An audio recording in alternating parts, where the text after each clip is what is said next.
you know, it's just something about going through other people's garbage that's just dirty but feels right. One man's garbage, another person's good on garbage. You know, just strike that from the video. Today we're looking for some performance parts.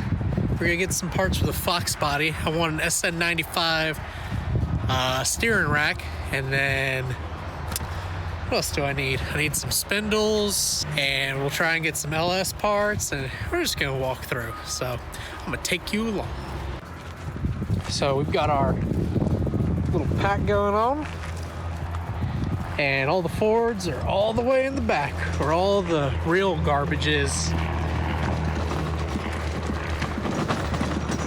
You'll have to excuse all the noise. I do not have my microphone. Batteries died again, so you'll have to deal with this. Well, you know, first truck we come on, we've got our drive-by cable throttle body with the cable.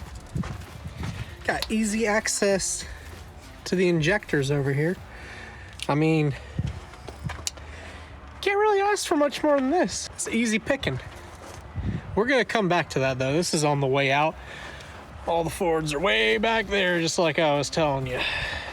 All right, let's take a look at the map, or you know, the list of stuff. So we want to look for a 99 and newer steering rack. So we've got 2000, 2003, 2003, 2004 on the F7 and 8.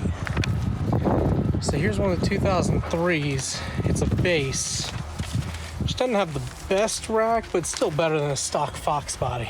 Let's see if any of those others are GTs or bases.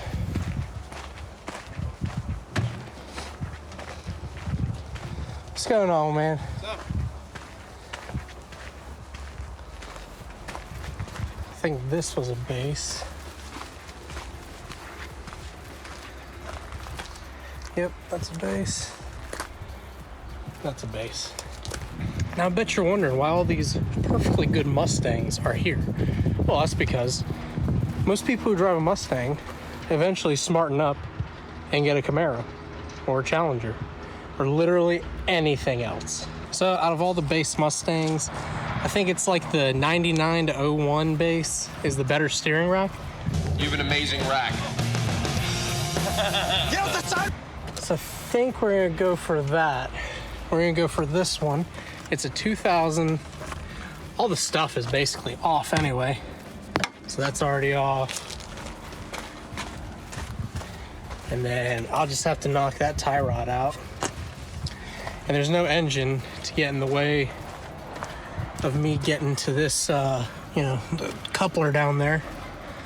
So let's go ahead and get to it. Well, maybe we didn't get too lucky. The pinch bolt is on the other side, the head of it. And this is a newer car with the steering wheel lock, so I can't turn the wheel. So maybe I can fish some extensions through here, through that hole back there. We'll see what we got. Well, guys, that's one obstacle taken care of. I was able to get up, well, you know, excuse the fidgeting camera. I was able to get up in there. That's right, we got this. This is going to be, oh God, an 18 millimeter nut and a 15 millimeter bolt back here. Might have to skip straight to the big dog. You know how they say bigger isn't always better? Well, in a lot of cases it is.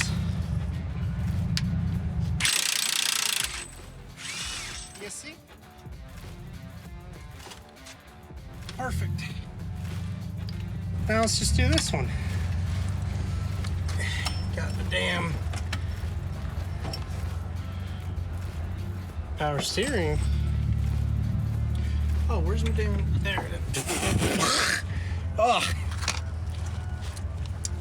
Next time, I'm bringing safety goggles, safety glasses, whatever. You know what I'm trying to say. It's dirty.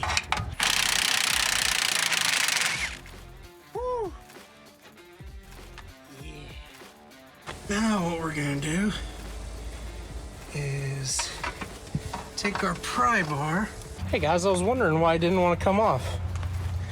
Oh, look what I found. That's why it doesn't want to come off. Steering rack is off of its mounts, dowels, whatever they are. Last thing is these hoses. I'm not gonna reuse them, so boom. Slice. Well, while I'm over here, I do need some spindles, so I might as well just grab these. Whew. Let's get to it.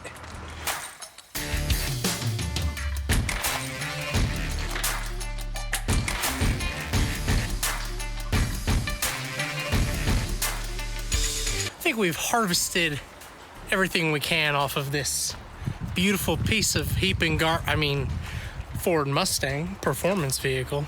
We've got spindles. We've got the steering rack. I had to put it on my workbench over there so that I could get the shaft out. And then, where are the spindles at? They're somewhere. Oh, there they are, right there. Ah! Dropped you guys. I won't let that happen again. There they are, right there. So, let's pack up all my garbage. You can see everything I have laid out over here. Looks just like my garage. Pack up all my garbage, walk out, stop by that Tahoe. You know, the good vehicles, the Chevrolets. You know, they're only in here to give people LS engines to swap. There's nothing actually wrong with them. They're just sitting there ready for the picking. When you're going through other people's garbage out in the yard, you kind of got to make do with what you have. I would definitely recommend getting a little pack out kit like I got here, because you know, you got the bottom, then in the middle, and then the basket. But I also used to just carry a little handbag out here with a little sockets and things like that.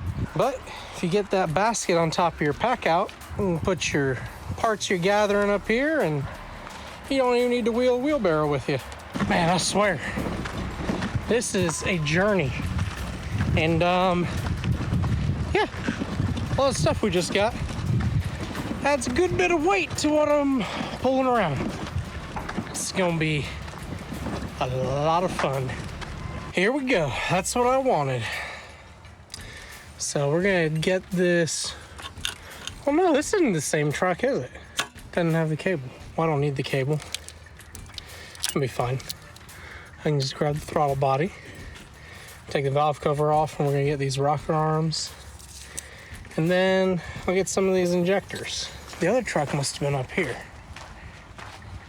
Yeah, okay, this is it. That's when we first walked past. You know, there's a little bit more extra stuff in the way there. Maybe not really, but it's whatever.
right, we made it back. Thanks for coming along on the ride with me, guys. Thanks for coming through and searching through everyone's garbage with me. Now we've got stuff to make Appaloosa that much better. And you guys can go and grab this stuff for your Foxbody too. Get you an SN95 steering rack. Get you some rocker arms for your LS engine. I got some injectors that I'm gonna decap and maybe sell on Facebook. Get up off the couch. Go to that junkyard. Get what you need to finish your project. And remember, go get them revs.